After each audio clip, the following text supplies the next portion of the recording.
Então, como funciona um filtro analógico? Vamos pegar um exemplo aqui a partir de uma situação problema. Imagina a seguinte situação: eu tenho esse sinal aqui, olha, e ele tem algum ruído inerente a partir daquilo ali. O primeiro passo aqui, então, é a gente fazer a análise desse sinal para entender o que seria sinal e o que seria ruído. A gente faria isso daqui, olha, através das ferramentas de Fourier. Então, imaginemos a seguinte situação: a partir do momento que eu calculo a transformada desse Fourier desse sinal, eu decomponho esse sinal e eu percebo claramente que esse sinal ele é composto, por exemplo, por três componentes. Uma componente de 60 Hz e amplitude igual a 10, que seria o meu sinal, por exemplo, certo? E a partir disso daqui, eu encontro outras duas componentes, que seria uma componente de amplitude igual a meio, com frequência de 360, e outra componente de amplitude igual a 0,2 de frequência igual a 720 Hz. E eu consigo identificar que, por exemplo, essas duas componentes, na verdade, são ruídos indesejados do meu sinal. Então, em suma, a gente já conseguiu entender aqui, então, olha só, que esse sinal aqui, olha, na verdade, é um composto desse sinal aqui, olha, que o meu primeiro seria justamente a informação útil, e desses outros demais aqui, olha, que seria justamente o ruído. O nosso objetivo aqui agora, então, vai ser justamente o quê? Eliminar esse ruído. Para isso, a gente vai utilizar um dos tipos de filtro mais comuns, que é o chamado filtro RC. O filtro RC, ele é chamado dessa forma porque ele é composto por uma resistência e um capacitor. Então, antes de a gente utilizar esse filtro, vamos entender bem como que ele funciona. É preciso a gente tentar entender como ele funciona. Olha só, imaginemos a seguinte situação: do lado de cá, eu vou inserir aqui então um sinal de tensão, que eu vou chamar de VI. E aqui o meu objetivo é obter aqui, olha só, em VO aqui, olha, um sinal filtrado, certo? Esse é o nosso objetivo. Então, só para não ficar muito poluído aqui meu desenho, eu sei que é o seguinte, olha, daqui para cá eu tenho a diferença de potencial de VI, logo aqui em cima vale VI e aqui embaixo vale 0 volts. E aqui em cima na saída eu vou ter um VO, que vai ser também uma diferença de potencial, onde aqui embaixo eu também tenho 0 volts e logo lá em cima terei o valor de VO. Se a gente analisar esse circuito aqui, olha, do ponto de vista de Kirchhoff, olha só, vamos considerar aqui, a gente fazer uma análise de Kirchhoff daqui do nosso sistema. Eu tenho aqui uma corrente I aqui, vamos chamar de corrente I. E considerando que o meu circuito vai estar aberto do lado de cá, e estando aberto do lado de cá também, eu sei que essa corrente I que passa por aqui vai ser a corrente I que passa também no capacitor. Bom, é possível determinar pela lei de Ohm, eu consigo determinar qual que vai ser a lei de... quanto que vale a corrente I aqui, olha só. A corrente I vai valer aqui, nesse caso aqui vai ser V1 menos VO, VI menos VO, dividido por R, certo? De forma semelhante, o que a gente consegue? A gente consegue determinar aqui também, através da lei de Ohm, aplicando aqui, olha só, quem que seria a corrente aqui? Olha, a corrente I aqui seria quem? VO menos zero, dividido pela impedância do meu capacitor. A impedância do meu capacitor seria como se fosse a resistência implícita ali para aquele sinal daquele capacitor, certo?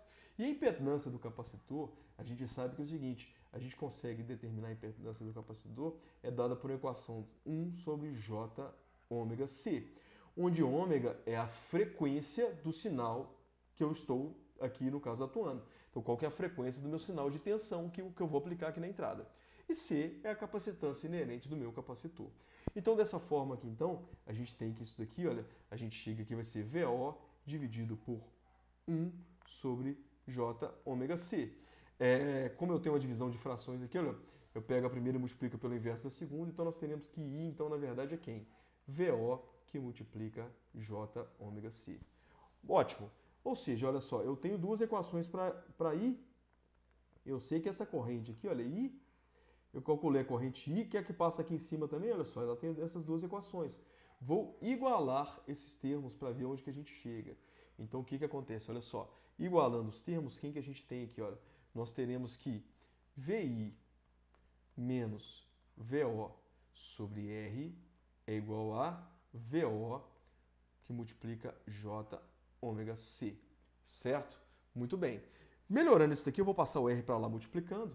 Então, nós teríamos VI menos VO é igual a VO que multiplica J ômega. Vamos multiplicar o R aqui, ó. R vezes C. Tudo bem? Vou colocar o R na frente do C aqui simplesmente porque esse aqui vai ser um filtro RC só para manter a ordem da coisa. Melhorando isso aqui ainda, vamos tentar isolar. Vou passar para o próximo slide aqui. Então, nós teríamos que o quê? A gente tem a seguinte situação aqui. VI menos VO é igual a VO que multiplica J vezes ômega vezes RC. É o que a gente tinha chegado até então. Muito bem, vamos tentar melhorar isso aqui. Eu vou passar o VO para lá. Então, o que eu tenho aqui? Eu teria que VI vai ser igual a VO, que multiplica J ômega RC, mais VO. Posso colocar o VO em evidência, então eu teria que VI é igual a VO, que multiplica J ômega RC mais 1. Poxa, agora a gente está começando a ficar melhor. Vai ser comum para a gente, olha só, vai ser interessante para a gente colocar aqui, olha só, essa resposta em termos de VO sobre VI. Por quê? Olha só, VO sobre VI vai dar para a gente justamente a relação de ganho desse sinal. Então, para calcular VO sobre VI aqui, eu vou passar o VI para cá dividindo, e vou passar para lá dividindo também. Então, eu terei que VO dividido por VI vai ser igual a 1 dividido por 1 por J ômega RC mais 1.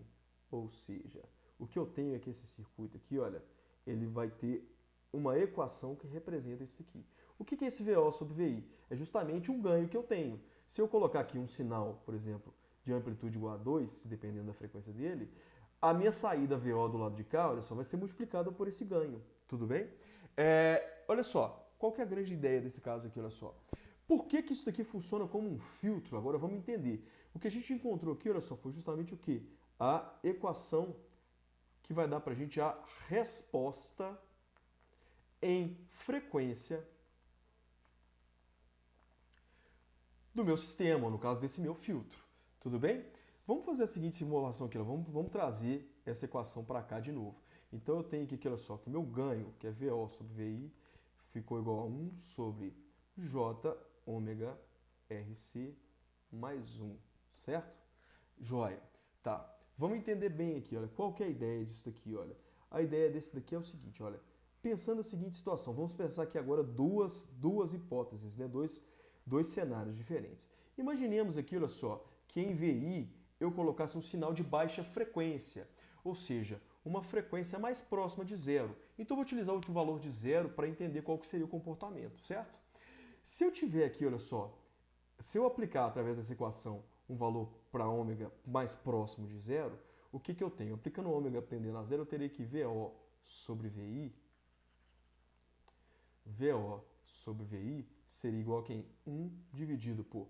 Substituindo o zero aqui, olha, nessa equação, eu teria por 0 mais 1, então VO sobre VI seria igual a 1. Tudo bem? Muito bem. Joia. Além disso, vamos seguir. Se a gente pegar o segundo cenário aqui agora, olha só. Se eu aplicar nesse mesmo sinal aqui, olha só, um sinal com frequência muito alta, ou seja, para simular uma frequência muito alta, eu vou fazer o meu ômega tendendo a um valor mais infinito, por exemplo, um valor muito grande, certo? O que nós teríamos aqui, olha só? Nós teríamos um VO sobre VI, que seria 1 dividido por J vezes infinito, que daria meio que infinito mais 1, que daria infinito. 1 dividido por infinito, isso aqui tenderia a zero. Então, seja, numa situação dessa, eu teria aqui um sinal cujo ganho tenderia a zero. O que a gente consegue extrair, então, dessa informação?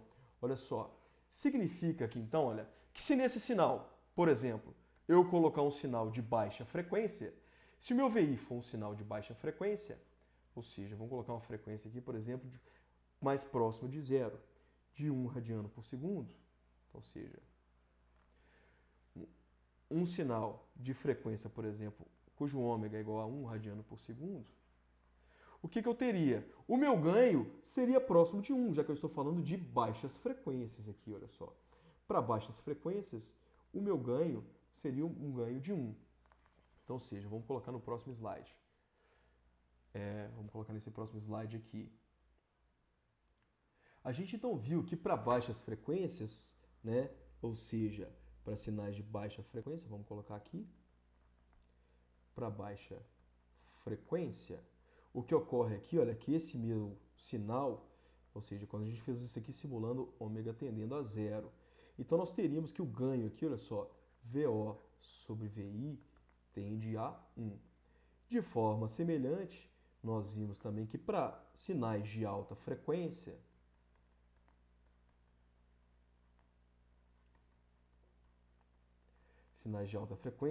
e isso a gente fez aqui, olha só, o nosso ômega tendendo a infinito, o que a gente encontrou aqui, olha só, foi que VO sobre VI tende a 0.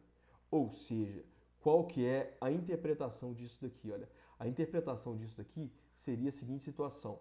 Se, por exemplo, na minha entrada aqui, olha, eu colocar um sinal, por exemplo, de amplitude igual a 10,